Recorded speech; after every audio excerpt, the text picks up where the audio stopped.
If you watch my videos, you've probably heard me talking about D.M. Canright. D.M. Canright was at one time a Seventh-Day Adventist. In fact, he was a very high-ranking Seventh-Day Adventist, and he was on the board of the General Conference. The highest organization within the Seventh-Day Adventist is the General Conference. D.M. Canright lived at the same time Ellen White did. In fact, he lived from 1840 to 1919. And he became a Seventh-day Adventist at the age of 19. And he knew and he walked and he talked with Ellen White and her husband. He wrote a book called, when he left the Seventh-day Adventist organization, he wrote a book called Seventh-day Adventist Renounced, in which he just simply showed how wrong they were in their doctrines. Of course, right away to the Seventh-day Adventist organization, they began to attack the man, begin to lie about his character, just simply try to destroy his character because he renounced their teachings. He became Satan to them and a mark of the beast carrier and so forth. They pretty much tried to destroy his life, just like they do anyone who disagrees with them. They have no morals. They'll try to destroy anyone who disagrees with them. Some people might not know, though, that he wrote a book called The Lord's Day, From Neither Catholic Nor Pagan, an answer to Seventh-day Adventists on the subject. In the second edition, which was published in 1915 by Fleming H. Revell Company.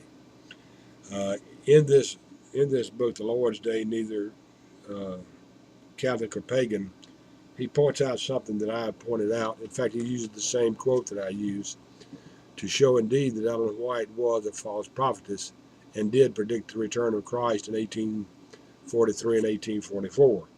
Of course, Seventh-day Adventists would deny it, since this man carries the mark of the beast now and is not worthy of salvation and so forth. I mean, they just tried to destroy the man's character, tried to destroy his name. Anyway, on page 38 of this book, on page 37, he starts talking about the return of Christ and date setting.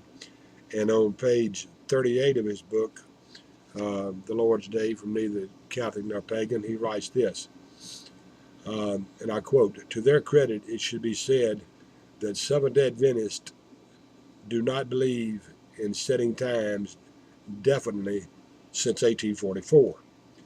But then their leaders were all in particular time setters and defended yet.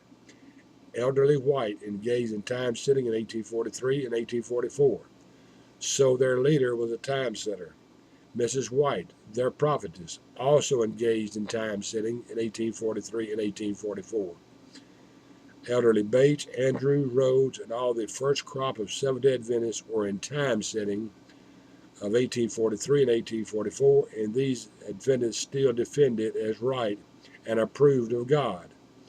They claim to be simply carrying out the same work which Miller then began. In all their books and sermons, they point to 1844 as their origin and endorse the work of the Millerites. The following from Mrs. White settles the point."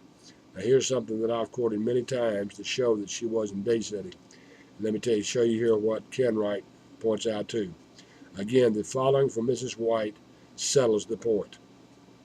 In early writings, page 64, he puts the same quote that I've used many times. Ellen White says, "I've seen that the 1843 chart was directed by the hand of the Lord, and that it should not be altered, that the figures was as he wanted them, and that his hand was over and hid a mistake in some of the figures."